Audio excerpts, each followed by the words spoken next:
السلام عليكم ورحمة الله وبركاته.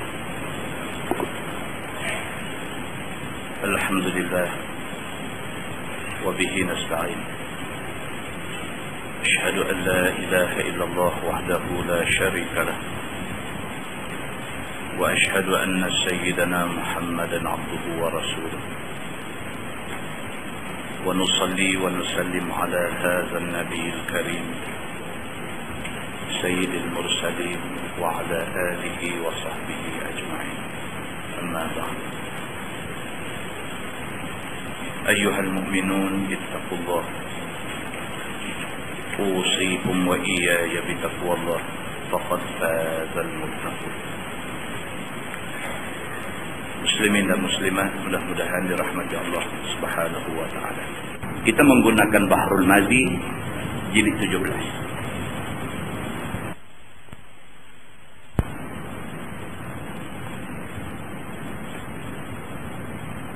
Muka surat 130. Muka surat 130. Masalah sahabat Nabi kena kelaparan. Malam ni kita sambung tajuk. Dia cerita kepada kita sahabat-sahabat Nabi biasa kena lapar. Kita dah baca bulan lepas bagaimana Nabi kena lapar. Kita tengok pula bukan Nabi sahaja, sahabat-sahabat Nabi juga biasa kena ujian kelaparan. Sesungguhnya sahabat-sahabat Nabi itu banyak orang yang dapat kelaparan perutnya. Tak berjumpa makan pada masa mereka beserta Nabi SAW. Dan Nabi SAW pun kena kelaparan berhari-hari, seperti mana datang khabar daripada hadis-hadis Nabi. Nabi pun serupa, lapang ini biasa, sahabat-sahabat Nabi pun biasa dengan lapang ni. Lapang bukan kerana puasa, tapi lapang kerana tak ada benda nak makan. Bahkan Nabi lapang bukan sehari, bahkan berhari-hari. Nabi biasa lapang berhari-hari. Begitu. Maka semua mereka itu dapat lapang di dalam negeri Madinah itu, kerana tidak ada apa sesuatu yang di dalam tangan mau makan dan mau pakai. Kerana yang pertamanya mereka itu baru pindah dari Mekah ke Madinah. Mereka meninggalkan segala harta dan segala rumah tangga mereka di Mekah. Pasal apa yang Nabi ini jadi miskin, susah sangat sampai nak makan pun tak ada? Pasal apa sahabat-sahabat Nabi ini sampai jadi miskin, susah sampai nak makan apa pun tak ada? Pasal apa? Dia kata alasan yang pertama kerana mereka baru hijrah daripada Mekah ke Madinah. Hijrah tak bawa apa. Bukan sahaja rumah tinggal, bahkan gedung perniagaan tinggal di Mekah. Mereka bawa batang tubuh mereka dengan baju berapa helai aja, ikut Nabi hijrah daripada Mekah ke Madinah. Maka bila sampai ke Madinah, tak ada apa. Mereka ni bukan orang yang malas, bukan orang yang segan tak mau kerja, maka kerana tu tak ada apa. Mereka pernah jadi orang kaya, tapi kerana hijrah, mereka jadi miskin. Walaupun begitu, mereka mengambil risiko untuk jadi miskin demi kerana agama Allah Subhanahu wa taala. Alasan yang kedua, dia kata tidaklah mereka tu kuat beradab dan berpegang atas harta. Bahkan mereka kuat tawakal dan menyempurnakan ibadah dan apa yang disuruh Allah dan Rasulnya. Sebab yang kedua, kerana mereka ni, sahabat-sahabat Nabi ni bukan manusia tamak. Tak tamak. Banyak mana ada, redha dengan pemberian Allah. Kerja, bukan tak kerja, apa yang dapat itu rezeki Allah bagi. Nak tamak, tak ada. Maka dengan kerana itu, hidup mereka tak terlalu mewah. Begitu. Maka tidaklah mereka itu bersungguh hati beradab kepada mengisi perut dan nafsu mereka. Maka dengan kerana menjunjung suruh Allah dan Rasul, maka turun ujian Allah dengan tidak jumpa makan berhari-hari. Bila kuat nak pegang kepada perintah Allah dan Rasul, ujian pun main. Bila ujian main, banyak-banyak ujian, di antaranya ialah ujian lapar. Begitu. Namun tidak jadi liak hati mereka itu pada agama. Walaupun Allah uji mereka dengan kelaparan, pun kata mereka nak tinggal Islam dah sekali-kali. Ini sahabat Nabi. Bahkan makin kuat peluk mereka akan agama dan semakin kukuh. Dan kuat sabar atas apa kesusahan dan kesempitan di dalam Islam itu. Tidak sekali-kali ujian Tuhan itu memberi goncang iman mereka itu. Bahkan kuat juga beribadah pada tiap-tiap waktunya. Dan lapang itu mereka tahan akan dia. Tahan. Lagi kena, lagi tahan. Lagi kena, lagi tahan. Demikian para sahabat Nabi Ridwanullah alaihim ajma'in. Maka di sini dikeluarkan hadis daripada Imam At-Tirmizi akan hadis sedikit daripada sahabat itu kena lapar. Maka ditolong oleh Nabi dengan sedikit perkara yang menyenangkan hati mereka itu, dan redha mereka itu akan tolong Nabi SAW yang sikit itu. Nabi boleh tolong, Nabi tolong. Nabi biasa berhutang untuk nak tolong sahabat dia. Nabi berhutang atas nama Nabi, maknanya Nabi akan bayar hutang tu. Benda yang Nabi ambil bukan untuk Nabi, tapi untuk sahabat Nabi. Nabi biasa buat sampai macam tu. Maka kata hadisnya begini, an Abi Hurairah radhiyallahu anhu qala annahu asabahum ju' fa'a'tahum Rasulullah sallallahu alaihi wasallam tamratan tamrah. Diriwayatkan daripada seorang sahabat Nabi sallallahu alaihi wasallam. Nama sahabat itu ialah Abu Hurairah radhiyallahu anhu. Kata dia bahawasanya mereka kena kelaparan. Pada satu riwayat di dalam kitab lain, iaitu mereka itu ada 7 orang. Bila dilihat Nabi SAW kelaparan sahabat-sahabat itu, maka diberi akan mereka itu oleh Nabi SAW sebiji korma tiap-tiap seorang. Nabi SAW tengok sahabat lapar, Nabi tak boleh tahan. Apa ada Nabi bagi, walaupun sebiji korma, Nabi bagi seorang sebiji, seorang sebiji, seorang sebiji. Begitu. Dan itulah yang dimakan jadi penahan lapar. Dan dengan berkat pemberian Nabi itu, memada akan mereka itu. Nabi bagi sebiji pun, tapi sebiji berkat cukup untuk dia. Entah dah yang dikatakan berkat ni apa dia? Kita dah terang banyak kali dah. Berkat ni ialah kalau sekiranya kita dapat duit RM200, tapi duit tu duit halal, dia boleh tahan lama berbanding dengan orang dapat duit RM2,000 tetapi tidak halal. RM200 aja dapat, tapi cukup makan sebulan 1 keluarga. Tak masuk akal, tapi itu yang berlaku. Tapi RM2,000 sebulan dapat, tak berkat, tak cukup RM2,000 tu. Ya kan? Dan benda ni nampak depan mata kita. Kita dah buat contoh selalu, orang tua duduk kerja kampung, pendapatan 400-500 saja sebulan. Anak duduk di Kuala Lumpur, pendapatan 45,000 sebulan. Anak nak beli kereta, down payment ambil kat apa? Itu menunjukkan berkat dan tidak berkat. Maka dia bagi tahu di sini, Nabi bagi sebiji korma dekat sahabat. Sebiji korma dekat sahabat tu Nabi bagi berkat, cukup untuk sahabat-sahabat makan, dia tak lapar. Macam mana kita nak hurai tentang benda ni? Kata dia, serta kuat sabar atas kelaparan mereka itu. Kata At-Tirmizi, ini hadis hasan lagi sahih. Masalah, sahabat-sahabat Nabi sabar lapar di dalam masa utusan Nabi suruh pergi berperang. Sesungguhnya pada tahun 8 Hijrah, atas qaul yang masyhur dan hadis yang masyhur, telah mengutus Nabi SAW satu tentera kecil, lebih daripada 300 orang. Di dalamnya ada Sayyidina Umar Al-Khattab, dan telah dijadikan oleh Nabi akan kepala dan pemimpin tentera itu satu orang sahabat besar, nama dia Abu Ubaidah bin Amir bin Al-Jarrah. Masa Nabi hidup lagi, Nabi nak lancarkan satu perang ke atas musuh. Kumpulan ni sikit aja, lebih kurang 300 orang. Dia ada beza. Zaman Nabi, kalau perang besar, dia panggil Ghazwah. Macam perang Badar tu, dia panggil Ghazwatu Badrin, perang Badar. Kalau perang hak melibatkan bilangan tentera sikit, 300 orang, 200 orang, dia tak panggil Ghazwah, dia panggil Sariyah. Sariyah. Berlaku satu perang kecil. Nabi SAW hantar tentera Islam berjumlah lebih kurang 300 orang, lebih-lebih sikit aja. Dalam kumpulan tu ada Sayyidina Umar Al-Khattab, tapi Nabi lantik Abu Ubaidah Al-Jarrah jadi pemimpin tentera. Tuan-tuan tengok apa pengajaran yang ada di sebalik cerita ni. Pengajaran dia ialah sahabat Nabi ini dia tak ada apa. Walaupun dia tahu dari segi seniority, dari segi kekananan, Sayyidina Umar hebat. Lepas daripada Nabi, orang sebut siapa? Sayyidina Abu Bakar, Sayyidina Umar, Sayyidina Osman, Sayyidina Ali. Ini dia panggil min kibari sahabah, daripada sahabat-sahabat besar.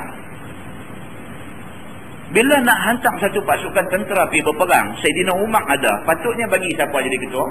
Saidina Umar lah. Tapi Nabi bagi Abu Ubaidah Al-Jarrah. Nabi lantik Abu Ubaidah Al-Jarrah jadi ketua. Saidina Umar tak calang apa sikit pun. Tak ada apa. Boleh terima. Boleh terima. Tak ada masalah. Lantik siapa pun reda pasal itu pilihan yang dibuat oleh Nabi SAW. Kita tak boleh ambil contoh macam ni. Kita tu berasa kita lah patutnya. Satu pergi bagi ke orang lain. Bercalang lah. Dia kecil hati, dia berasa. Lepas tu tak pergi lah. Kadang bukan ada apa-apa. Khalifah Yasin saja. Yang pergi kecil hati itu Khalifah Yasin. Bukan Khalifah Amirul Mukminin. Khalifah Yasin. Malah jemaah nak buat baca Yasin. Yang tu saja. Jadi kita ada kita tu berasa kita lah. Kata dia pisau mikrofon kat orang lain. Dia jadi duduk pun tak kena. Jadi senyum pun berasa tak kena. Lagu nak bangkit balik. Saatnya orang kata apa. Jadi apa lepas ni tak bagi kat aku. Kita tu begitu mana. Tapi dia berasa tu lain macam. Sayyidina Umar Al-Khattab. Dia ada dalam pasukan tu. Nabi lantik Abu Ubaidah Al-Jarrah. Sayyidina Umar tak rasa apa. Kau nak kecil hati ke duk berasa senioriti duk ada kat aku. Pasal apa tak bagi kat aku. Aku dah lama dah pegang naik presiden. Jangan buat pasal. Boleh jadi masalah benda-benda macam ni. Muslimin dan muslimat yang dirahmati Allah sekalian. Tengok macam mana cantiknya sahabat Nabi. Nabi SAW lantik Abu Ubaidah Al-Jarrah. Baik, dia kata maka itulah masa kena kelaparan. Waktu sahabat-sahabat yang di dalamnya ada Sayyidina Umar, ada Abu Ubaidah Al-Jarrah, ada orang-orang ni semua, waktu mereka ni turun pergi perang, Allah uji mereka. Bukan sahaja ujian perang boleh ragut nyawa, bahkan Allah uji dengan lapar sampai tak ada benda nak makan. Tuan-tuan, bila Nabi wafat, di antara nama-nama yang disebut boleh ganti tempat Nabi ialah nama Abu Ubaidah Al-Jarrah. Nama dia naik. Di samping nama Sayyidina Abu Bakar, di samping nama Abu Ubaidah Al-Jarrah naik, tuan-tuan.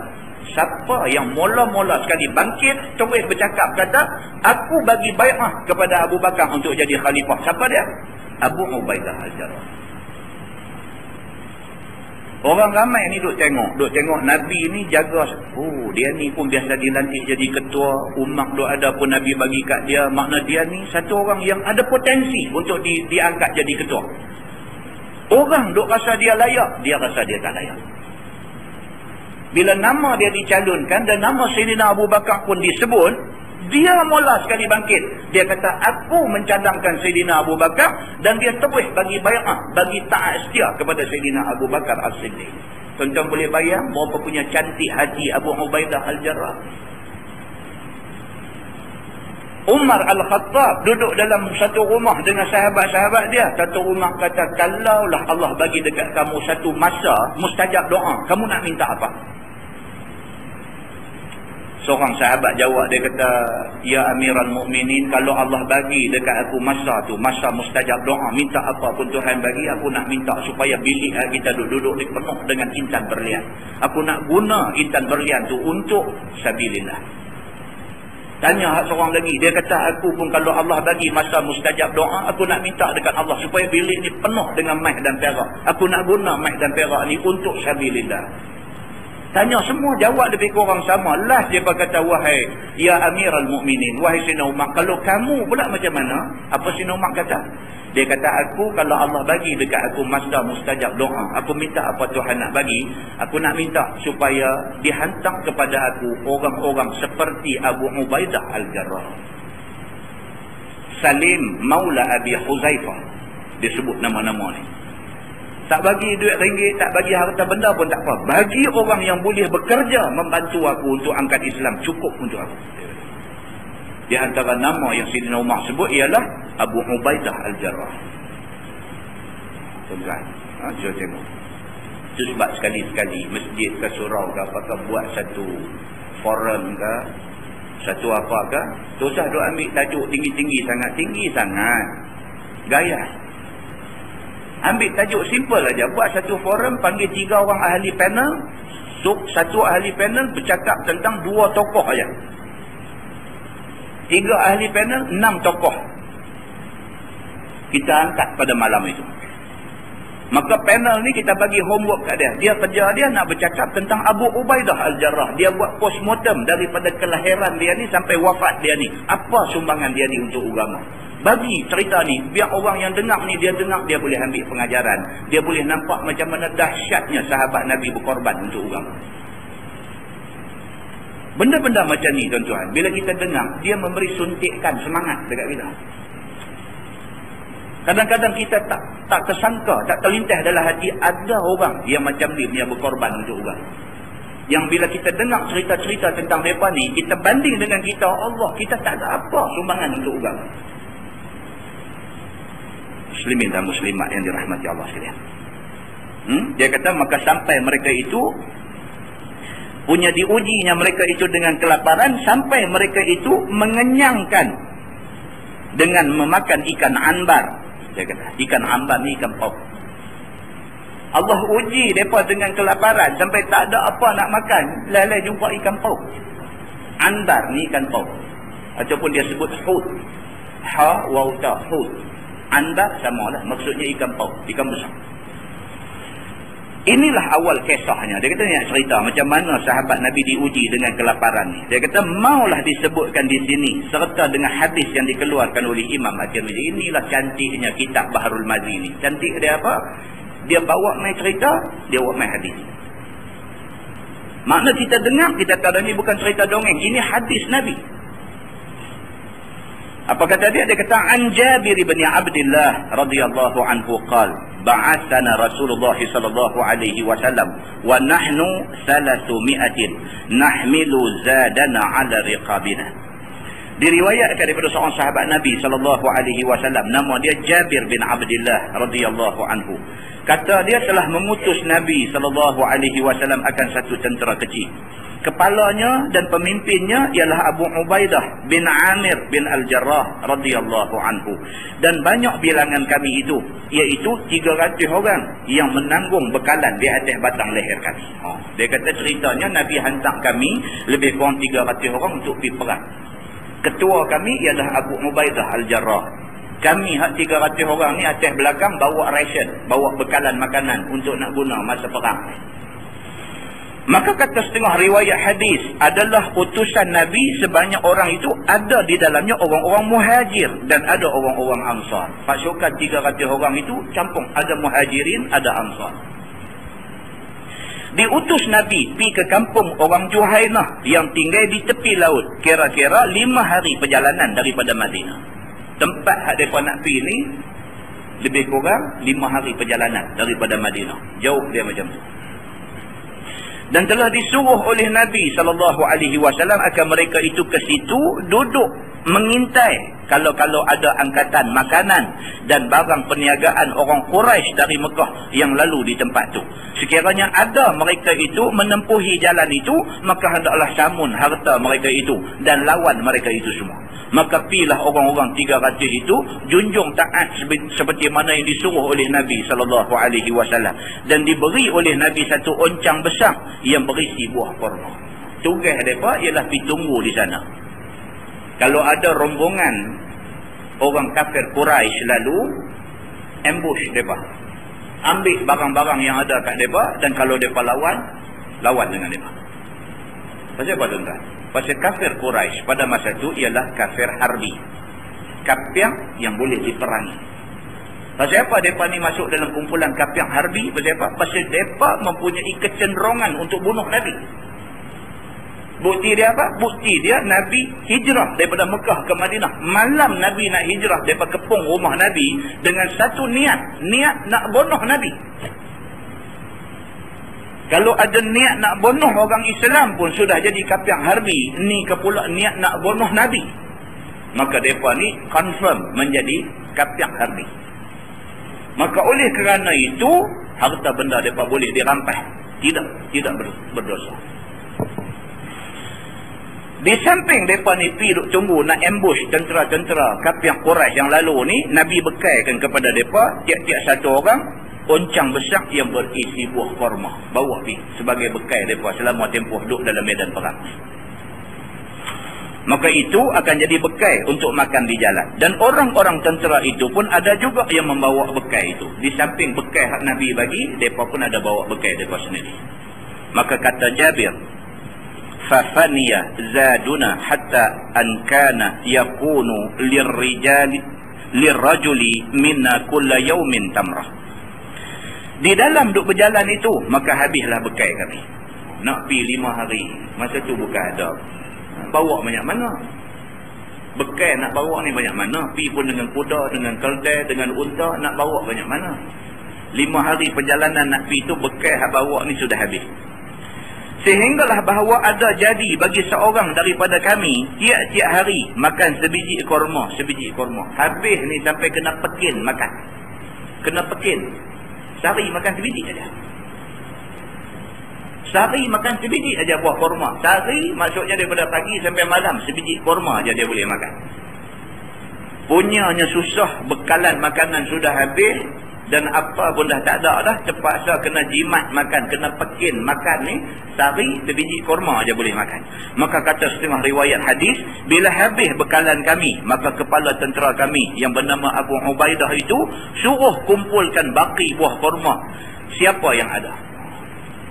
Bila dah orang tu dah habis bekal, orang ni dah habis bekal, orang ni dah habis bekal, ketua arahkan supaya siapa yang ada lagi buah, mai letak satu tempat semua sekali. Ketua buat satu arahan, siapa yang masih ada bakti lagi buah kurma, semua main serah di satu tempat. Maka dikumpulkan semua buah kurma itu dan digaulkan semuanya sama-sama dengan buah kurma yang diberi oleh Nabi SAW tadi. Ambil buah kurma hak mereka punya, main campur dengan buah kurma hak Nabi bagi tadi. Kemudian daripada itu, maka kepala tentera itu pun bagi pada tiap-tiap hari akan sedikit pada seorang akan buah kurma itu. Bila himpun satu tempat, lepas itu bagi tiap-tiap seorang ambil seorang sikit, ambil seorang sikit. Centralize benda tu, kemudian agihkan balik supaya semua orang boleh dapat makan. Begitu. Sehinggalah jadi pada akhirnya diberi seorang sebiji. Sampai beberapa hari demikian itu. Sampai ada satu peringkat, tinggal buah banyak tu aja. Maka habislah buah kurma itu sama sekali. Habislah buah hak campur buih apa bagi, semua pun habis licin, tak ada apa. Dan dapatlah kami semua akan kelaparan sampai setengah makan daun kayu kering yang dikumpulkan daripada pohon-pohon kayu yang menggugurkan daunnya di jalan kami itu. Dah habis dah apa pun tak ada nak makan, kutip daun pokok-pokok kayu hak luruh ni, kutip hak tu nak buat makan pula. Pasal tak ada dah apa pun nak makan. Tuan-tuan, padang pasir nak suap pasir masuk dalam mulut tak pernah sabar sangat. Masa tu daun pokok kayu ni pun kira lebih baik daripada pasir. Kalau cakap-cakap kita kot ni miskin susah ni, ada lagi kampung boleh hidup gagau dalam parit lagi. Ada lagi kampung makan pun sedap kan, renjik toyu apa kicap apa sikit, pediah dengan kampung tu pun boleh hidup lagi. Padang pasir tuan-tuan bukan ada apa, daun-daun pokok kayu hak ada sekepin dua kepin ni kutip ambil simpan. Pasal apa? Hak ni boleh buat makan. Sampai macam tu punya susah. Iaitu direndam di dalam air, dikunyah, dimamah lalu dimakan. Ambil daun tu simpan, ada air sikit, rendam, minum air tu dulu. Air tu bagi rasa, ada rasa daun sikit. Lepas tu tinggal daun tu, pepak daun tu, kunyah-kunyah telan daun tu. Sampai begitu punya susah sahabat Nabi. Sehingga ada setengah daripada tentera itu jadi meleleh di dalam mulutnya sebab memamah daun kayu itu. Sebahagian daripada sahabat Nabi ini sampai mulut pun jadi meleleh habis. Kerana makan daun apa ke jumpa kat jalan ni, ambil makan sampai meleleh mulut. Demikian sahabat Nabi dulu sampai macam tu susah. Semacam-macam kerana nak bawa Islam saja. Tentu bayangkan kalau dia pilih untuk tak mau susah macam ni, duduk di Mekah jadi kafir pun tak apalah, boleh makan sedap, duduk rumah elok, alangkah baiknya. Tapi mereka tinggal yang tu semua main ikut Nabi. Ikut Nabi bukan dapat kebaikan atas dunia. Ikut Nabi dapat susah atas dunia. Sampai pergi jadi makanan tak ada. Sampai nak kena makan daun kayu. Sampai kena melelah mulut-mulut ni. Kerana nak ikut Nabi SAW. Tuan-tuan boleh bayang macam mana, apa bentuk balasan Tuhan nak bagi ke mereka itu. Apa balasan Allah nak bagi kepada mereka yang berkorban sampai macam ni dulu. Apa Allah nak bagi ke mereka itu. Bila didengar oleh orang-orang yang jadi murid kepada Jabir mengkhabarkan hadis yang demikian itu. Bila Jabir bin Abdullah cerita benda ni. Dia cerita apa yang jadi kepada sahabat-sahabat Nabi dulu. Bila dia cerita kepada anak murid dia. Maka sudahlah jatuh muskil di hati mereka itu. Anak murid dia dengar-dengar. Dia kata tu guru ni gelembong nampak. Tak percaya. Kalau lah dia tanyalah. Kenapa tak percaya? Tak percaya. Tak percaya ni cerita ni betul kan ni. Depa sahabat-sahabat Nabi dulu ikut Nabi sampai makanan tak ada, sampai kutip daun kayu kok jalan, sampai piduk rendam dalam air, minum air tu dulu, lepas tu daun tu piduk mamah, piduk pepak telan, sampai mulut pun jadi berkudir apa semua ni betul kan ni. Kahang exaggerate. Allah orang kata exaggerate. Exaggerate ni maksud cerita tu satu canca aja, tapi cerita jadi satu kawah. Cerita tu sejengkai aja, biar abang ke orang jadi sampai 2-3 depa. Depa kata Tok Guru ni, dia ni cerita macam mana? Ni cerita lebih-lebih kat kita. Anak murid dia ingat macam tu. Macam mana kita hari ni tu ingat? Kan sebahagian daripada kita duk dengar tadi, takkan veteran ni. Rupanya bukan kita. Zaman Jabir bin Abdullah, anak murid dia pun dah tak percaya dah.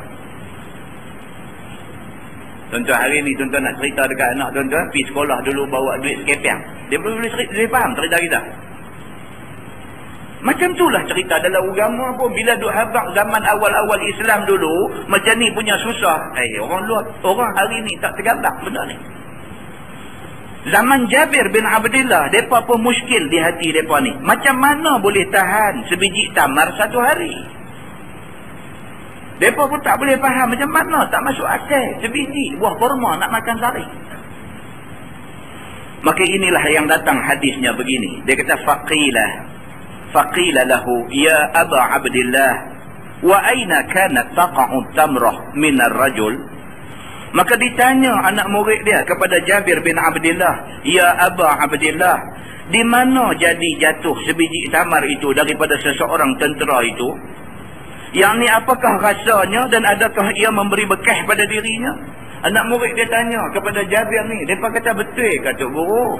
Betul ke? Dia kata mereka hanya bagi sebiji buah kurma untuk makan sehari. Daripada pagi sampai malam sebiji aja buah kurma. Betul ke? Sebiji buah kurma boleh ke nak bagi mereka tahan badan mereka untuk nak berperang? Tanya kepada Jabir. Maka adakah dapat tahan lapang dengan sebiji kurma itu? Seperti mana datang pada satu riwayat, kaifa kuntum tasna'una biha? Qala kunna namussuha kama yamussu as-sabi thumma nashrabu 'alayha al-ma' fatakfina yawmana ila al-layl wa kunna nadribu bi'isiyyina al-khib thumma naballuhu bil-ma'i fana'kuluhu. Bagaimana ada sekalian kamu pada perbuatan sebiji kurma itu? Orang tanya kepada Jabir ni, macam mana sebiji kurma nak makan sehari macam mana? Maka jawab Jabir, adalah kami isap akan dia sebagaimana budak-budak isap susu. Pekin, nak abang kata pekin, nak makan ni. Sebiji tuan-tuan, tak ada nak bismillah, luk masuk habis. Kalau kita lah ni, tak ada nak bismillah. Bulan puasa nak main tak hari dah ni. Lah dah Rabiul Awal. Bulan puasa lah 2 bulan lebih, 3 bulan lebih gitu aja. Bulan puasa main. Bulan puasa itu anak kita hak sekolah rendah, hak kecil-kecil ni puasa sekali. Bila nak buka puasa kita tak kurma dalam pinggan tu kan. Bunyi-bunyi kata bang tu dia pegang cepuk masuk dalam mulut lah. Kita kata bismillah dah baca dah doa buka puasa. Penyeng saja. Tak dah nak bismillah dah. Kawan puasa sehari lah. Kita pun kata tak apalah baca bismillahi fi awalihi wa akhirihi. Bagi orang yang terlupa bismillah baca macam tu. Lepas tu baca juga doa Allahumma lakasumtu wa bika amantu. Ajak dia juga. Tak ada nak bismillah habislah sebiji. Sahabat Nabi sebiji itu nak kena taruh untuk sehari makan. Macam mana Jabir kata, pada masa tu kami, dia kata, Jabir ni salah seorang yang terlibat dalam perang tu. Dia kata kami buat lagu mana, dia kata adalah kami isap akan dia sebagaimana budak-budak isap susu. Kurma sebiji tu ambil tu isap dulu. Sayang nak makan, takut sekali makan habis, nak tunggu sampai malam nak makan apa. Isap dulu. Kemudian kami minum air atasnya. Dah lepas isap-isap tu, pergi rendam pula kurma tu dalam air. Minum air tu dulu bagi rasa air kurma. Macam tu kami buat, dia kata. Maka memada akan kami seharinya sampai malam. Kami buat macam tu, tahan sampai malam. Barulah kami makan bagi habis sebiji kurma. Macam tu sahabat buat. Dan adalah kami memukul dengan tongkat kami akan pohon-pohon kayu di jalan itu. Kerana menggugurkan daunnya. Kami ni dalam duk jalan nak pergi perang tu, jumpa pokok ada daun ni, katuk. Dengan tongkat duk ada di tangan ni, katuk bagi daun luruh. Kemudian kami basahkan daun itu dengan air. Maka kami makan akan dia sampai jadi kurus badan kami.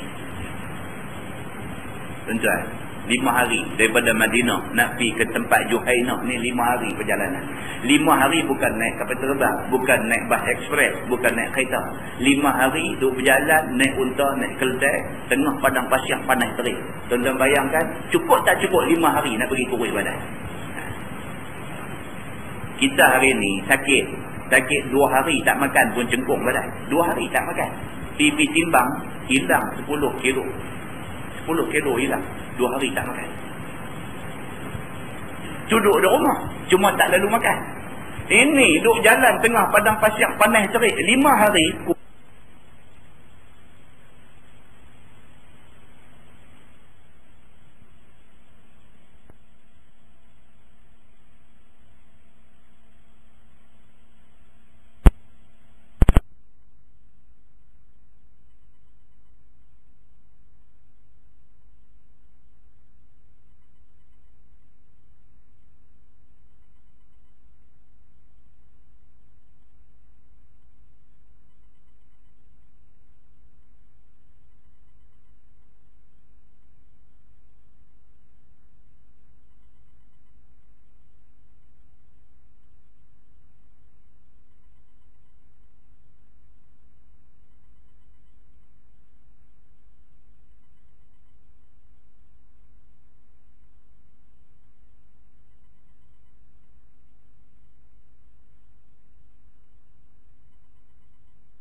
Pipi timbang hilang 10 kilo.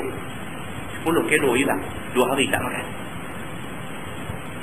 Duduk di rumah, cuma tak lalu makan. Ini duduk jalan tengah padang pasir panas terik 5 hari kurus badan mereka ni kerana tak ada makanan. Ni yang dia nak cerita. Maka pada riwayat ini dijawab oleh Jabir begini. Dalam riwayat yang kita duk baca ni, faqala laqad wajadna faqdaha hina faqadnaha. Maka jawab Jabir, demi sesungguhnya telah kami dapat bala ataupun ujian sehabis-habis lapang. Dia kata itulah ceritanya. Allah uji kami dengan lapang yang sampai macam tu. Oleh kehabisan buah korma itu pada waktu habisnya daripada kami. Kami kena uji dengan lapang, habis makanan tak ada apa langsung. Begitu. Kata dia, wa atainal bahra fa idza nahnu bihutin qad qadafahul bahru. Dan datang kami akan laut. Maka tiba-tiba kami dengan seekor ikan raya, ikan paus. Maka sesungguhnya telah dibantingkan dia oleh laut. Itu dia. 5 hari berjalan baru sampai kampung hak kami nak pergi. Kampung Juhainah ni duduk tepi laut. Kebetulan dia kata kami sampai aja di kampung tu, kampung yang dekat dengan laut ni. Kebetulan dia kata daripada laut tu terpelantin mai keluar seekor ikan hut, ikan paus. Terpelantin, dibanting oleh laut. Dia kata terpelantin naik atas darat ni. Ikan paus besar seekor, terpelantin mai jatuh depan kami. Maka pada satu riwayat kata dia, maka pergi kami ke tepi laut. Bila dah sampai di sana, pergi ke tepi laut. Tiba-tiba sudahlah laut itu menolakkan satu benda laut yang sangat besar kepada kami. Elok sampai tepi laut, terpelanting mai atas darat, tengok apa menantang ni besar sampai macam ni. Lalu kami dekati akan dia. Ini dalam riwayat lain. Tiba-tiba kami dapati ia adalah satu ikan raya yang dinamakan orang ikan anbat, ikan paus. Pergi dekat sampai tengok, Allah, ikan apa ni? Dia duduk tengah darat, tengah padang pasir, tengah apa, tak pernah tengok ikan-ikan macam ni. Tengok terpelantin main atas darat, satu ikan besar bukan main, ni ikan apa ni? Pakat duk heran. Maka telah mati, dicampakkan oleh ombak itu, terbanting ke darat, dia kata. Terpelantin naik ke darat ni, ikan tu pun dah mati dah. Bila dilihat oleh Abu Ubaidah, kepala tentera kami, lalu berkata Abu Ubaidah, ini bangkai, dia kata. Abu Ubaidah ketua. Bila benda tu terpelantin naik atas darat, semua pakat tengok, tak tahu nak kata apa, ketua kena buat keputusan. Abu Ubaidah Al-Jarrah bila pergi tengok, dia kata nak kata ikan apa ni besar sampai macam ni, tengok pula dah mati dah, dia terus jatuh satu hukum. Dia kata, benda ni bangkai, kita tak boleh makan. Benda ni bangkai, kita tak boleh makan. Maka tidak boleh dimakan akan dia. Abu Ubaidah Al-Jarrah sudah buat kesimpulan, menatang ni terlampau besar. Kalau terlampau besar ni dah mati sebelum sembelih ke apa-apa semua, tak boleh makan. Dia kata dia dah jadi bangkai. Abu Ubaidah kata macam tu. Kemudian berkata pula ia, tiada mengapa kerana kita utusan Rasulullah sallallahu alaihi wasallam dan pula kita di dalam mau pergi perang sabilillah. Lepas tu dia fikir-fikir pula. Dia kata tak apa pun, dia kata. Pasal apa? Pasal pimai-pimai kita ni utusan Nabi. Nabi yang hantar kita mai perang sini. Dan kita ni pula nak pergi perang. Mudah-mudahanlah ikan ni kita boleh makan. Allah ampunlah dosa kita kalau apa pun. Mudah-mudahan kita boleh makan sebab kita nak kena makan untuk hidup. Mudah-mudahan kita boleh makan, dia kata. Dan sekalian kamu wahai tentera Muhammad telah datang kelaparan yang amat sangat. Dia kata lebih-lebih lagi keadaan kita lah ni dah jadi darurat dah. Tak ada benda dah nak makan. Melainkan ikan besar ni yang ada depan kita. Abu Ubaidah Al-Jarrah kata lagu tu. Maka kira-kira pasti kamu boleh makan bangkai bagi memelihara nyawa. Dia pun buat satu ijtihad. Dia kata, dalam keadaan darurat macam ni, kita boleh makan bangkai ikan. Dia kata macam tu. Tuan-tuan, Imam Nawawi pernah keluar satu fatwa. Kan, dia kata, boleh makan bangkai orang. Sekiranya dalam keadaan darurat. Anda pernah dengar cerita berlaku di negeri orang putih dulu ni yang naik kereta 4 orang, 5 orang naik kereta, tiba-tiba terperangkap dengan ribut salji. Terperangkap, kereta dah dilitupi salji. Nak keluar tak boleh, nak apa tu, trap, duduk terperangkap dalam kereta. Salji kemudiannya jadi air. Nak buka pintu tak boleh, nak buat apa pun tak boleh, mereka duduk ada dalam kereta terperangkap di bawah air ni. Sehari boleh gagah lagi, 2 hari tak boleh tahan dah. Lapang ni tak tahu nak buat apa dah. 3 hari mati tak busuk sebab air. Mati tak busuk. Kawah hidup ni tak boleh nak buat apa dah. Apa lagi nak buat? Nak makan sepan bangku kereta tak pernah sabar kan? Kan? Jadi nak buat macam mana? Dalam keadaan macam tu. Dalam keadaan macam tu, tengok kawan mati dah. Tengok telinga nampak lagu popok kan? Kalau tak makan pun, apa kesudahan? Nak tunggu orang mai cari, nak jumpa ni, bila orang nak jumpa kita? Takkan nak tunggu mati seorang. Dalam keadaan macam tu, dia sudah panggil darurat. Boleh makan. Tengok mata kawan nak mati tu macam mata kucing aja, nampak? Macam buah mata kucing. Dia tengok telinga nampak macam popok. Dia tengok, dia dah jadi lain macam. Kan? Dalam keadaan macam tu, saja-saja bila tengok telinga kawan teliak tak boleh. Dalam keadaan darurat tu, dia kata. Pasal apa? Pasal Islam dia ada beberapa benda yang kita nak jaga. Yang pertama, hifzuddin, nak jaga agama. Yang kedua, hifzun nafs, nak memelihara nyawa. Ini keutamaan-keutamaan yang disusun oleh agama. Baik. Jadi Abu Ubaidah Al-Jarrah bila dia tengok macam ni, dia kata kita pun Nabi yang suruh kita main ni, dan kita pun nak pergi perang sabilillah, mudah-mudahanlah makan bangkai ikan ni tak jadi salah, dia kata. Maka makanlah oleh sekalian kamu akan dia. Maka dia sebagai ketua, dia buat keputusan, dia kata kita makanlah ikan. Sambung hadis tu. Dia kata fa'akalna minhu 18 yauman ma ahbabna. Itu maka kami makan daripadanya 18 hari akan barang yang kami suka memakannya akan dia. Dah kata boleh makan, kami pun kebetulan duduk dalam keadaan lapang, daun-daun pokok kayu pun makan sampai meleleh mulut dah. Buah kurma itu pun duduk isak sayang nak makan sampai dah habis hujung malam baru makan kurma tu dan sebagainya. Lapang ni bukan sehari, dah 5 hari dah duduk sakit perut lapang ni.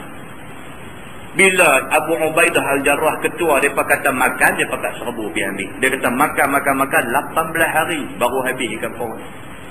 Dia kata makan ni, dia kata selama 18 hari dah makan pula, suka memakannya akan dia, sedap pula dia kata ikan. Itu ceritanya. Kata At-Tirmizi bermula ini hadis sahih. Dia kata ini hadis sahih. Dan pada satu riwayat lagi kata dia, maka tinggallah kami 300 orang itu memakannya sehingga gemuk kami dan jadi gagah. 18 hari makan sedap balik ni. Makan badan naik balik. Hak tadi kurus tadi ni badan bakat naik balik. Dan hilang letih dan lemah kami. Dia jadi kuat balik lepas dia dah makan. Begitu. Dan demi sesungguhnya kami cebok daripada lekuk 2 mata ikan itu dengan pencebok akan minyaknya. Yang kata ikan paus zaman tu biji mata ikan tu saja ambil bawa keluar, lekuk bekas biji mata dia tu, dia duk takung satu minyak ikan duk takung dah tu. Kami boleh pergi cebok pula ambil minyak ikan tu pula untuk guna. Begitu. Dan kami sekerat dagingnya sebesar seekor lembu. Ikan paus tu kerat tu sekerat sepotong tu besar seekor lembu. Potong ikan paus ni, dia kata. Dan demi sesungguhnya dimasukkan oleh kepala tentera kami, duduk di dalam lubang mata ikan itu kira-kira 13 orang. Ikan paus ni punya besar, bekas biji mata dia tadi boleh duduk cedok minyak tu, boleh masuk biar apa? 13 orang boleh masuk duduk dalam tu. Tuan nak heran apa? Baru ni Guinness Book Record apa? Malaysia Guinness Book Record ke apa? Berapa belah orang tu pergi duduk celah masuk dalam kantin, dalam kereta kantin. Masuk pergi masa hak duduk, cara duduk hak selinak, masuk duduk di tempat kaki pun duduk, lepas tu hak lagu terbang pergi macam Superman pun ada. Tengok peluang ni nampak macam anak 9 karet. Nampak biji mata duduk tempek muka di cermin. Apa dah pergi duduk kerja sampai macam itu kita nak heran apa 13 orang sahabat Nabi pergi masuk duduk dalam lubang ni mata ikan paus ni, pergi duduk heran apa? Bukan teruk macam nak duduk selinak masuk dalam kancil tu teruk lagi. Ni 13 orang boleh masuk duduk dalam lekuk biji mata ikan paus tu. Nak abaknya apa? Besar ikan paus tu. Dia nak abak yang tu. Begitu. Dia kata maka dengan senang-senang saja kami duduk dah. Senang-senang hak tadi 9 karet. Yang ni dia kata biji mata ikan paus tu 13 orang masuk duduk senang-senang. Duduk relax-relax, tak gaduh besar-besar. Besar mata ikan paus ni. Kalau mata dia besar tu, badan dia lagi besar. Maka tak heranlah dia potong, sepotong besar seekor lembu. Begitu. Maka tak heranlah 18 hari makan baru habis. Begitu. Maka diambil oleh Abu Ubaidah Al-Jarrah satu daripada tulang rusuk ikan itu, lalu ditegakkannya. Abu Ubaidah ni sebagai ketua ni, dia kerat satu tulang rusuk ikan paus ni, dia ambil pacak naik tegak macam tiang macam tu. Kemudian dijalankannya sebesar-besar unta serta kami di atasnya. Lebih tinggi ujung tulang rusuk ikan itu daripada perdirian unta dan kami di atasnya itu. Ambil tulang tu bagi berdiri macam tu. Kemudian ambil unta main tekok, naik duduk pula atas unta tu. Tulang tu tinggi lagi daripada orang haduk atas unta tu. Tulang tu tinggi lagi. Nak abang apa? Nak abang kata besar ikan paus tu. Bandingan-bandingan yang dia buat dalam hadis ni nak menceritakan besar ikan tu. Dan mengambil bekai pulang kami daripada dagingnya itu. Dia kerana tak pernah tengok ikan paus besar macam ni. Ini pertama kali ada kawan potong-potong bungkus-bungkus bawa balik. Bawa balik ke Madinah. Nak tunjuk dekat keluarga. No. Kata dia ada makan satu ikan besar ni, tak tahu nak abang. Ni dia ikan. Nak bawa balik tunjuk dekat orang di sana. Apabila sampai kami ke Madinah, maka datang kami kepada Nabi SAW. Maka kami ceritakan hal kami yang telah jadi di jalan itu. Sampailah dapat makan ikan itu. Bila balik pergi, cerita dekat Nabi. Cerita ya Rasulullah, kami ni ceritanya susah, bekalan makanan habis, korma hak kamu bagi pun akhirnya habis juga, sampai kutip daun-daun kering, kutip makan sampai ada orang yang mulut jadi luka habis kerana makan daun kering dan sebagainya.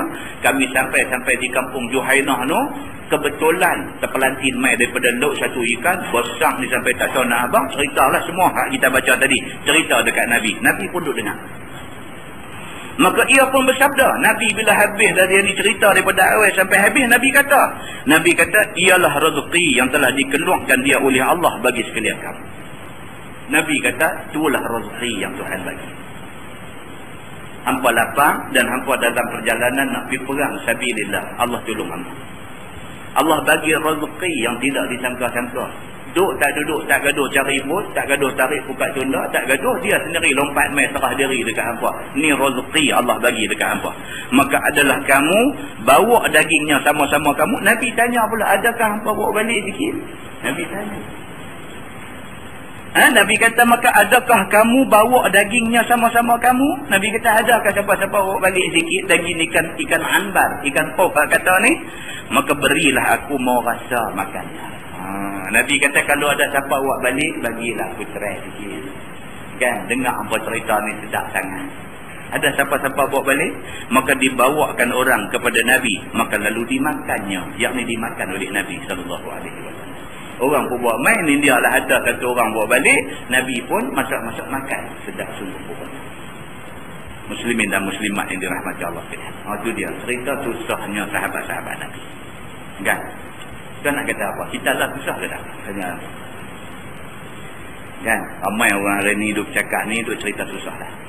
Saya ni susah lah, Allah uji saya macam ni, kan? Tak.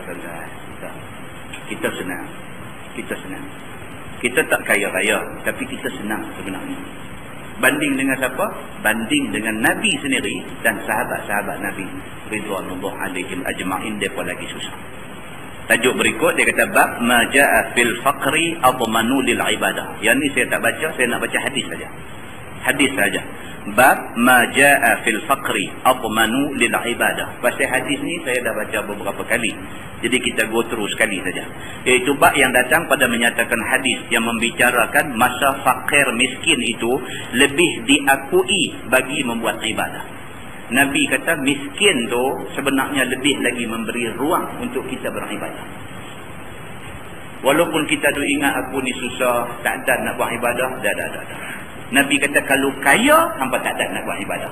Miskin ni hampa dah buat ibadah. Nabi kata begitu. Baik, kita tengok hadis dia. Dia kata an Ali bin Abi Talib karramallahu wajhah yaqul, inna la julusun ma'a Rasulillah sallallahu alaihi wasallam fil masjid idh tala'a Mus'ab bin Umair ma alaihi illa burdatun lahu marqu'atun bifarwin. Falamma ra'ahu Rasulullah sallallahu alaihi wasallam baka lilladhi kana fihi minan ni'mah walladhi huwa al-yawma fihi. Thumma qala Rasulullah sallallahu alaihi wasallam, kaifa bikum idza ghada ahadukum fi hullah wa raha fi hullah ووضعت بين يديه صحفة ورفعت أخرى وسترتم بيوتكم كما تستر الكعبة. قالوا يا رسول الله نحن يومئذ خير منا اليوم تفرغوا للعبادة والنكف المؤونة. فقال رسول الله صلى الله عليه وسلم لأنتم اليوم خير منكم يومئذ أو كما قال. Hadis riwayat Imam At-Tirmizi. Kita tengok makna dia. Hadis daripada Sayyidina Ali bin Abi Talib. Kata dia, waktu tu kami duduk-duduk sama dengan Nabi SAW di dalam masjid. Sayyidina Ali kata, hari itu kami duduk-duduk dengan Nabi dalam masjid. إذ طلع مصعب بن عمير ما عليه إلا بردة له مرفوعة بفرو. Tengah kami duduk dengan Nabi, tengok-tengok di pintu tu masuk mai satu orang sahabat yang bernama Mus'ab bin Umair. Mus'ab masuk, Nabi tengah duduk dengan sahabat-sahabat, Mus'ab masuk di pintu. Mus'ab masuk tu pada masa tu atas bau dia ada burdah, ada kain selendang. Yang kain selendang itu lahu marqu'atun bifarwin, cari bertampung dengan kulit. Nabi duduk dengan sahabat-sahabat, tengah duduk tengok di pintu masuk satu orang yang bernama Mus'ab bin Umair.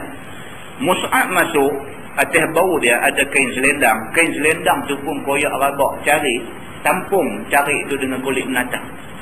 Itu keadaan Mus'ab. Falamma ra'ahu Rasulullah sallallahu alaihi wasallam baka lilladhi kana fihi minan ni'mah walladhi huwa al-yawma fihi. Dia kata apabila Nabi sallallahu alaihi wasallam tengok keadaan Mus'ab macam tu, baka Nabi menangis. Nabi ni dia tengok Mus'ab masuk dalam keadaan baju nampak lusuh, nampak menjorong susah, cara kulit kambing. Nabi bila tengok macam tu, baka. Nabi terkeluar air mata. Tak boleh tahan. Tengok keadaan tu Nabi menangis. Lilladzi kana fihi minan ni'mah walladzi huwa al-yawma fi. Kerana Nabi kenangkan Mus'ab masa duduk di Mekah dulu, dia satu orang yang dilimpahi nikmat. Mus'ab bin Umair ni anak tunggal, mak pak orang kaya di Mekah. Dia masuk Islam, dia ikut Nabi hijrah daripada Mekah mai ke Madinah. Kerana dia masuk Islam, mak pak dia halau dia. Kalau dia tak masuk Islam, dia adalah satu-satunya orang yang akan mewarisi kekayaan mak bapak dia yang melimpah ruah. Dia tolak kekayaan tu kerana nak ikut Nabi. Dah mai di Madinah, tengok-tengok punya miskin pakai baju macam tu dengan koyak tampung kulit. Nabi tengok tu, Nabi teringat. Nabi teringat, kalaulah dia tak ikut Nabi pindah mai ke Madinah ni, tentulah dia senanglah ni. Dia tinggal kesenangan kerana Islam. Nabi menangis.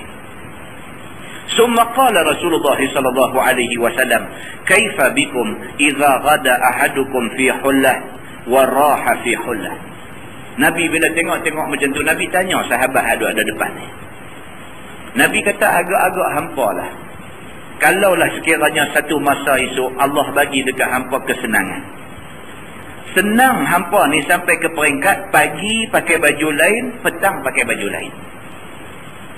Nabi tanya sahabat ada depan ni, kalaulah esok Allah bagi hampa senang kaya raya, punya kayanya hampa ni sehari tak tahu berapa lai baju pakai. Pagi baju lain, petang baju lain, sat lagi malam baju lain, sat lagi nak tidur baju lain. Sehari duk ada 4-5 lai baju. Kalaulah Allah bagi hampa senang macam tu. Wa wudi'at baina yadayhi saffah wa rufi'at ukhra. Kalaulah esok Allah bagi hampa senang sampai ke peringkat wa mai makanan depan hampa. Makan. Angkat hidangan tu, mai hidangan lain pula. Makan. Angkat hidangan tu, mai hidangan lain pula. Punya senangnya hampa, sekali duduk nak makan, berapa kali hidang orang mai. Ada tak tuan-tuan kita melalui keadaan ni? Kita pergi rumah kawan kita, rumah adik-beradik kita sampai mula buat peluang Nescafe dulu.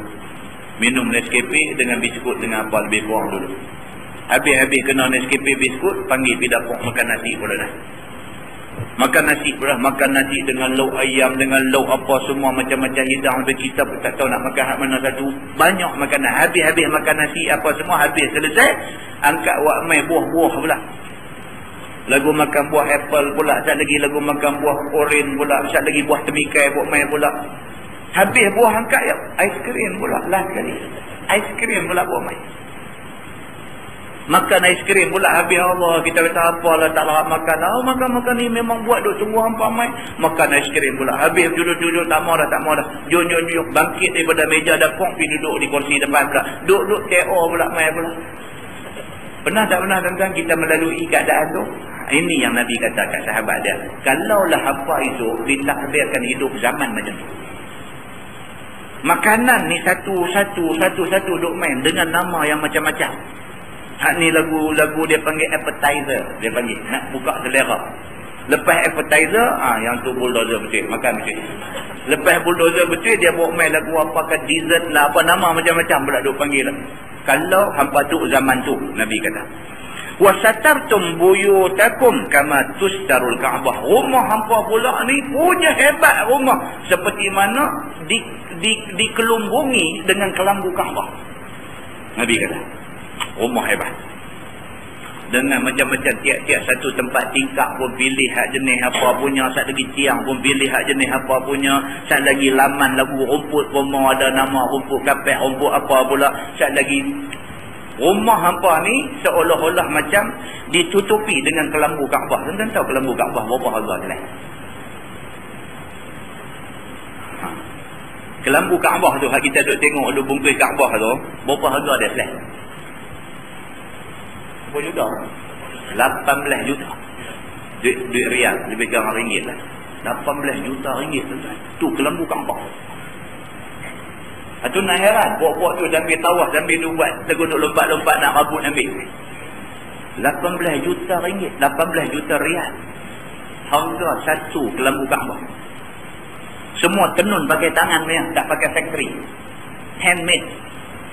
Dengan kualiti benang emas dia, dengan apa? Makna kata, Nabi buat kiasan. Nabi kata kalau rumah hampa itu seumpama diselubungi kelambu Kaabah. Maksudnya setiap bahagian rumah kita tu barang mahal. Kalaulah hampa ditakdirkan Allah Subhanahu Wa Taala hidup dalam keadaan macam tu, agak-agak macam mana hampa punya ibadat masa tu? Nabi tanya sahabat dia. Qalu, jawab sahabat, ya Rasulullah, nahnu yawma idzin khairun minna al-yawm, natafarrahu lil ibadah wa nukfal maunah. Jawab sahabat-sahabat ni, dia kata, ya Rasulullah, kalaulah Allah bagi kami macam yang kamu kata tadi, cari tak tahu apa lain nak pakai, apa lain baju nak tukar, lebih kerap tukang baju daripada ada menyanyi gambar Hindustan tu. Yang tu pun tukang baju tak benar. Kita tukang lagi kasar daripada penyanyi Hindustan ni. Punya duk salin baju ni. Baju tidur, cara baju tidur. Bangkit pagi lagu nak semayang, nak pergi masjid semayang, cara baju semayang. Balik lagi baju nak pergi kerja, pakai baju nak pergi kerja pun, necktie apa semua pula pergi kerja. Balik petang lagu baju nak pergi duk potong-potong rumput depan rumah pula kan. Habis tu saat lagi baju nak main masjid, balik pula nak main semayang maghrib, semayang isyak. Balik lagi baju tidur pula. Berapa baju sehari kita pakai. Nabi kata, kalaulah sekiranya hampa dapat keadaan macam tu, macam mana? Sahabat kata, kalau kami jadi macam tu, natafarrahu lil ibadah, sudah tentulah kami ada banyak masa lapang untuk beribadah. Sahabat kata. Pasal apa? Wa nukfal maunah. Pasal kami dah kaya, kami dah senang, dah cukup dah keperluan kami untuk hidup, dah cukup dah. Duit tu ada dalam bank 1 juta. Duit tu ada di tabung haji 3 juta dah. Nak buat apa lagi? Tuan-tuan, 1 juta ambil buah dalam tabung haji. Dengan dividen dia duk bagi apa semua begitu begini. Sebulan agak-agak berapa kita dapat buta saja. 1 juta buah dalam tabung haji. Buah 1 juta ringgit. Sebulan dapat berapa? Kalau lagu dividen zaman ekonomi baik dulu, sebulan ada lebih kurang 8,000 ringgit. Dividen saja. Kalau lagu ekonomi tak apa cantik lah ni, sebulan 45,000 ada. 45,000 sebulan tak gaduh buat apa. Duit tu pun tak usik. 1 juta duit pokok. 45,000 ni duit dividen. Duk makan yang tu saja. Allah minta jadi tok siap masjid pun tak apa. Tak gaduh buat kerja apa dah. Duit tu ada dah. Tiap-tiap bulan duit tu ada dah. Duit daripada hak kita simpan tu, duit tu pun duk makan tak habis. Duit pokok tak usik langsung. Sahabat ingat macam tu. Sahabat kata, kalau kami dah kaya macam tu, tak kalau nak buat kerja apa, sudah tentu masa untuk ibadah saja. Sahabat kata, faqala Rasulullah sallallahu alaihi wasallam. Nabi pun jawab, Nabi kata, la antumul yaum khairun minkum yauma idzin. Nabi kata, dah, tak betul lagu hampa kata. Nabi kata, keadaan hampa hari ni lebih baik daripada hampa jadi macam aku sebut tadi. Nabi kata. Nabi kata, bohong aja. Kalau kaya, hampa kena tinggal agama. Yang tu aja. Lagu kita lah ni dan main mengaji. Lagu kita lah ni. Boleh pergi kerja, balik pukul 3, pukul 4 balik, dan rehat, dan mandi mandak, main masjid, mengaji pun tak ada apa, cuma marah sikit Ustaz main lambat tadi aja. Yang lain tak ada apa. Boleh duduk, boleh apa. Bila kuliah dah berjalan, kira okey balik. Tak marah apa dah. Kan? Dah okey balik. Mula dia marah sikit. Kan? Ni dah okey balik. Habis pukul 9.30 habis sembahyang isyak apa semua, boleh beli apa kebab-kebab apa sikit, tak lagi balik rumah, boleh sambil duduk tengok apa sikit dalam televisyen sambil makan kebab sikit. Satu sembahyang witir buat tidur. Cantik hidup kita lah ni cantiklah. Tuan-tuan boleh bayangkan, katalah minggu depan kita pergi jadi kontraktor apakah? Katalah minggu depan. Tak macam mana tidak hari bulan dia jadi lagu ikan paus sebelah ni keluar daripada laut. Dia main rezeki macam tu. Lagu mana hidup kita? Adakah nak jadi macam ni juga? Dia dah jadi lain. Jadual hidup kita pun dah bertukar, dah berubah, kita dah jadi lain dah. Tak dan, semua tak dan. Nak main masjid tak dan. Pasal apa? Dah dekat nak maghrib, kawan telefon ni, mai tengok saat ni apa kita punya projek tang ni apa. Okey, aku pergi lah ni. Salin pakai baju lain pula, keluar pergi tengok. Tak dan dah, mengaji dah, miss dah. Pergi tengok pula dengan toilet panjang duk suluh. Tahu ni projek mana, lautan rimba mana pergi duk suluh gitu lagu ni. Balik main letih. Tahajud pun tak ada, witir tak ada, apa pun tak ada, letih. Tak cakap bab mohon orang lagi. Tak cakap bab mohon orang lagi, jadi kontraktor, janji kata sebulan boleh siap, tarik sampai 5 bulan tak siap. Buat masjid pula lagi. Jadi kontraktor, tangkap projek buat masjid. Buat masjid, kita janji sebulan siap, 1 6 bulan tak siap. Macam mana? Susah orang nak semayang. Kawan pergi dengan kereta, pergi semayang masjid, pergi nak mengaji di masjid, balik, tayar kempes, tengok kena paku. Punca dia. Kalau projek sebulan siap tak apa, 6 bulan tak siap lagi. Ni apa cerita ni? Janji yang sebulan macam mana? Nampak? Tanu tolak sikit, tani tolak sikit, tanu tolak sikit, tani tolak sikit, kempes kita. Nabi SAW kata macam ni. Nabi kata lagu la ni cantik lah. Nabi kata, kalau hang cita-cita nak pergi lebih lagi, satu benda hang kena korbankan. Dan sangat malang kalau yang nak dikorbankan itu agama. Sangat malang. Dengan keluarga pun kena korban dah. Kalau dulu ada masa lebih dengan keluarga, dah masa dah tinggal sikit. Pasal apa? Pasal kita dah kalut dengan benda ni. Maka Nabi SAW beritahu dekat sahabat, la antumul yaum khairun minkum yauma idzin. Nabi kata dah, hampa lagu la ni lebih baik banyak kali daripada kalau hampa jadi kaya macam yang aku sebut. Muslimin dan muslimat yang dirahmati Allah sekalian. Itu hadisnya. Jadi kita tak payah baca syarah dia panjang-panjang. Kalau baca pun dia nak cerita yang tu. Nah, kita ambil iktibar. Kesimpulan dia apa tuan-tuan? Kesimpulan dia, Islam ni dia nak suruh kita syukur dengan apa ada. Rezeki mai depan tak apa. Kalau sampai nak gadai agama kerana nak pergi cari lebih, tak payah. Dah mai depan, ambil. Sampai nak kena bohong orang, sampai nak kena tipu orang, sampai nak kena, tak payah. Dekat mana ada, alhamdulillah. Islam suruh kita berusaha, tapi Islam tak mau kalau kita usaha sampai gadai agama. Islam tak mau. Selagi mana kita rasa kita ambil benda tu, kita usaha untuk dapat benda tu, tidak menggadai agama, tak apa. Tapi kalau kerana nak ambil benda tu sampai nak kena gadai agama, tak payah ambil benda apa. Agama lebih kita sayang daripada benda-benda ni semua. Nah, muslimin dan muslimat yang dirahmati Allah sekalian, mudah-mudahan Allah bagi petunjuk dekat kita, bagi akibat daripada apa yang kita baca tadi. Lepas ni kita akan masuk tajuk, dia kata bab ma jaa fi 'aisyin Nabi sallallahu alaihi wasallam wa ashabi.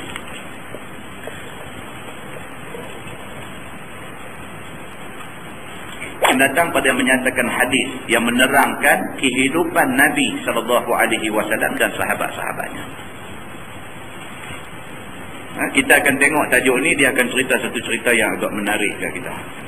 Cerita bagaimana susahnya sebahagian sahabat. Di antara sahabat yang susah itu ialah Abu Hurairah radhiyallahu anhu.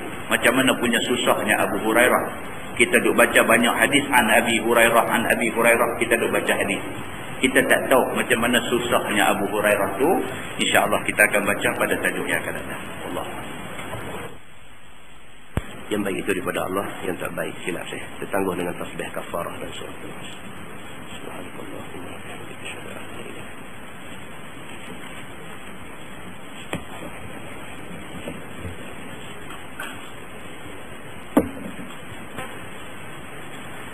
اللهم صل على محمد في الأولين والآخرين وسلم ورضي الله تبارك وتعالى عن سادتنا أصحاب سيدنا رسول الله أجمعين.